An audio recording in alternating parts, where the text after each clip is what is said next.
Hello everyone, my name is Zenitsu, and I'm back with another Digimon video. So as of May 26th, 2023, we got a new announcement that's going to be added cards to the banned and restricted list. So nothing in this list was banned. We did get 4 cards restricted, and these restrictions will take in effect on June 1st, 2023. Japan's is going to be taking place on June 16th, so they get theirs a little bit later than we do. But it's all the same cards that are being added to the banned and restricted list. So let's go over what they decided to add. So the first card that we have on here is going to be Blossomon. So this is the BT3 version of Blossomon, and this is a very powerful card in the Plant, Fairy, and Vegetation style of decks, just because Digisorption 3 allows you to be able to basically Digivolve for 0, and that just lets you out-tempo the opponent and get into a fast level 6 Digimon.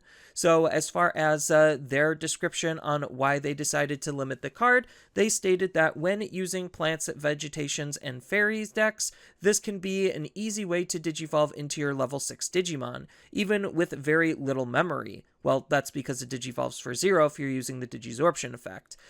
This limits future game design possibilities for green and for Plant, Fairy, and Vegetation decks,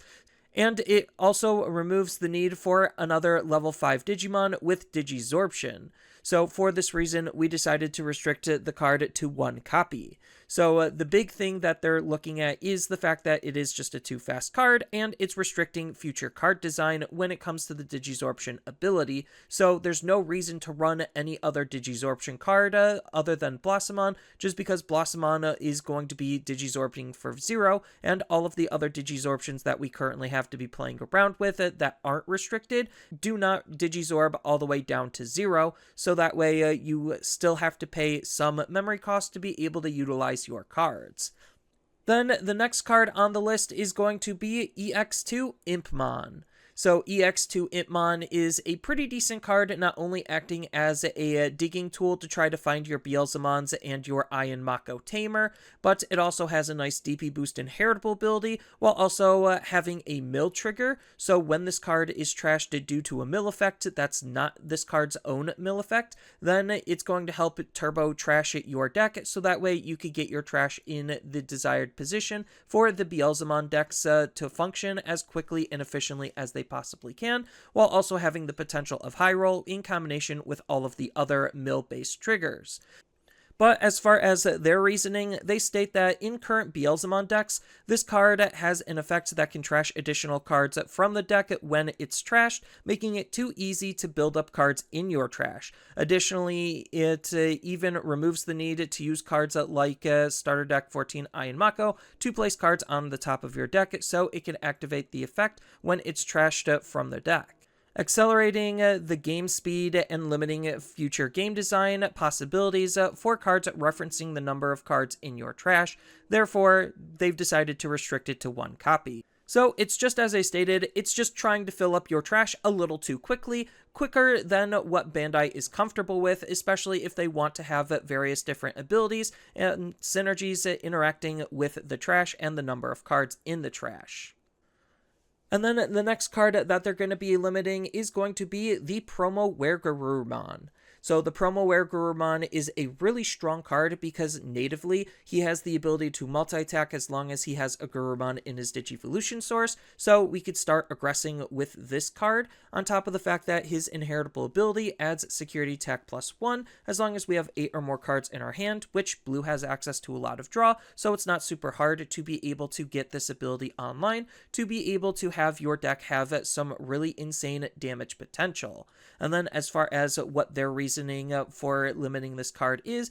in current decks that use BT9 Weregarurumon X Antibody, a quick defeat is possible utilizing this card, just because this card in combination with Weregarurumon X Antibody means that we have the ability to potentially punch for all 5 of the opponent's security. And then on top of that, they stated that it doesn't have extreme power in the current environment, but this card is limiting future card design possibilities for other Garurumon-based synergies, and for that reason, they restricted it to 1. So even though they acknowledged that this card currently isn't doing much in the meta, just because there's a lot of various other tech and tools and bad matchups introduced to make Garurumon not as powerful or prevalent as of a deck, it's still a strong deck, don't get me wrong, it's just not doing as well currently. And for that reason, just to kind of future-proof themselves, they decided that they wanted to limit the card, just because, again, it's limiting future card design.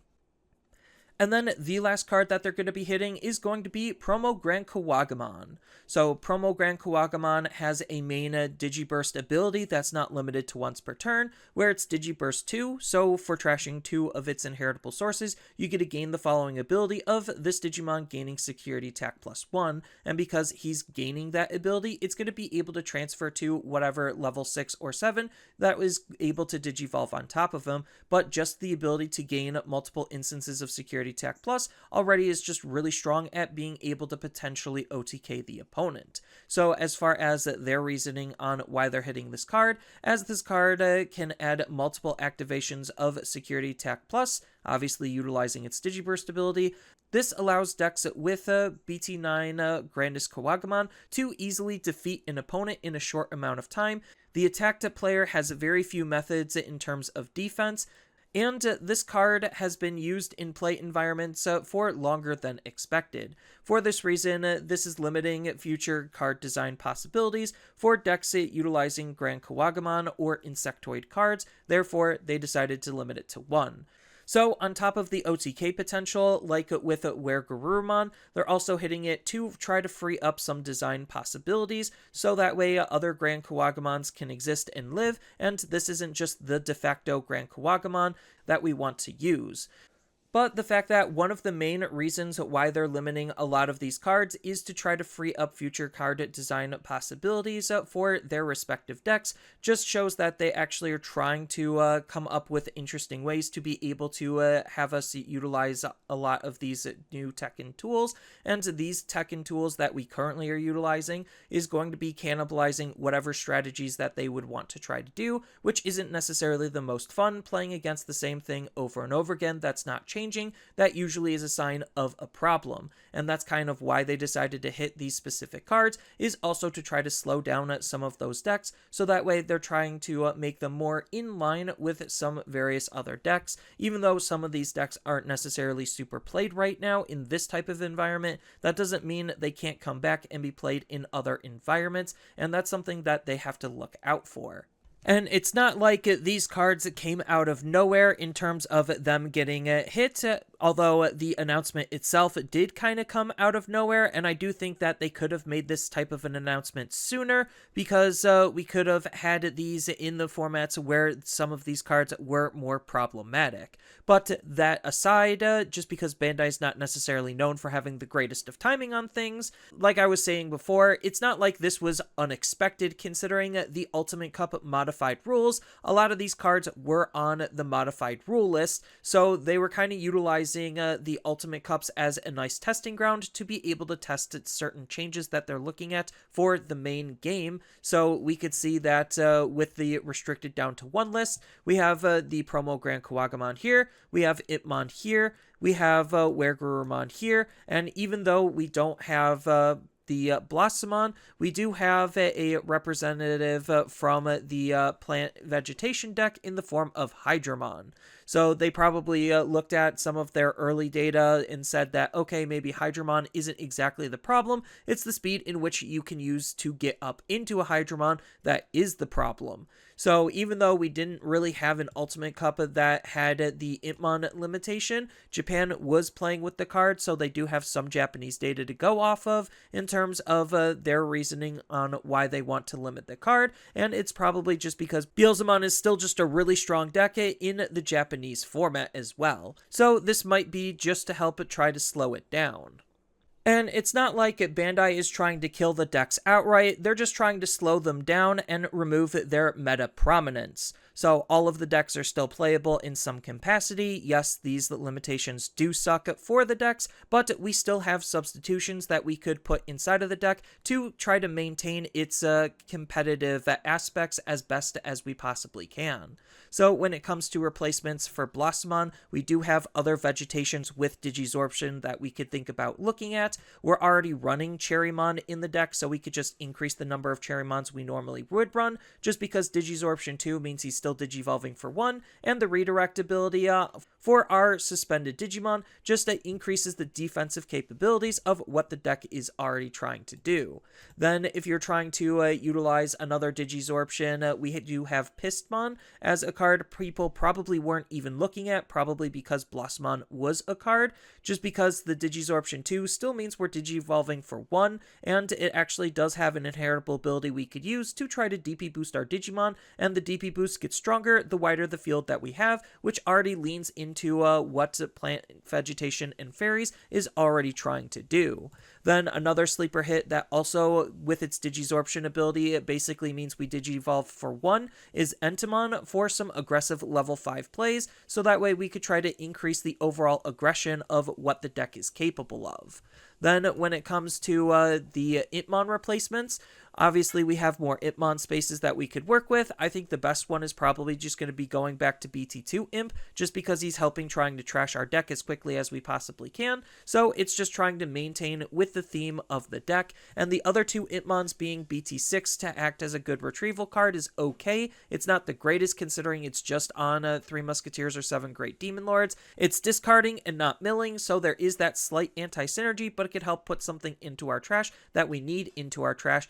So it's not the worst card in the world, but it is more limited on its usage and usability, and that's kind of also the same type of role that Impmon, the promo one, has. It's just a good generic security Digimon that's trying to be able to revive some of our other low-level Digimon, so we could try to maintain the board state as best as we possibly can. Even though it's going to be taking away from our trash, it's still just an Impmon, and the security effect can still put a lot of pressure and aggression onto the opponent. So it's not like we're left without options. And even though the options are a little bit more scarce for Garurumon and for GranKuwagamon, we do have options nonetheless. So the promo Sagittarius is probably going to be the best alternative that we could use, just because he is a Weregarurumon and he could Digivolve on top of Weregarurumon. The removal ability is pretty nice, but what we're going to be looking for is that inheritable ability, so that way we could still try to be as aggressive as we possibly can and make it as hard for the opponent to try to delete our Digimon as they can, having consistency on this type of ability in combination with Weregarurumon X Antibody. And we could use the EX1 Weregarurumon not only to try to draw cards and try to make the deck as consistent as we can make it, but it also has some good memory gain potential when we're attacking with our higher stage Digimon, so that way we could try to maintain some pretty solid tempo. And then when it comes to the replacement GranKuwagamon, we do have the BT12 one. That's pretty good just because we could suspend the opponent's Digimon down, and then this also gains a memory when an opponent's Digimon becomes suspended, which is partially what Insectoids is trying to do anyway. On top of the fact that we do have the starter deck GranKuwagamon from the Imperialdramon starter deck that just natively has Security Attack Plus, and it gives himself a nice DP boost, so that way we could still be pretty aggressive with this card, even though if we use him in combination with Grandis, he will lose the Security Attack Plus, but that's just the choice that we're making, and it allows us to be aggressive with GranKuwagamon, even without the Grandis. So that's all I really have for this video. As always, feel free to tell me your thoughts down in the comments below, and down in the description below are a couple of different ways you could support me and the channel. So I do have a TCG Player affiliate link, so when you use that link to buy cards off of TCG Player, then some of that money will go to supporting me and the channel. I also do make and sell playmats over on Overcard Gamers on Facebook, so when you buy a playmat with my design, then some of that money money will also go to help supporting me and the channel. And on top of all of that, I do have a Twitch account over on twitch.tv/Zenitsu, so giving me a follow and a subscription also helps support me there, and I do play Digimon on top of various other games on that platform as well. So thank you everyone for watching, and as always, don't forget to like, share, and subscribe for more content, and I'll see you in the next video.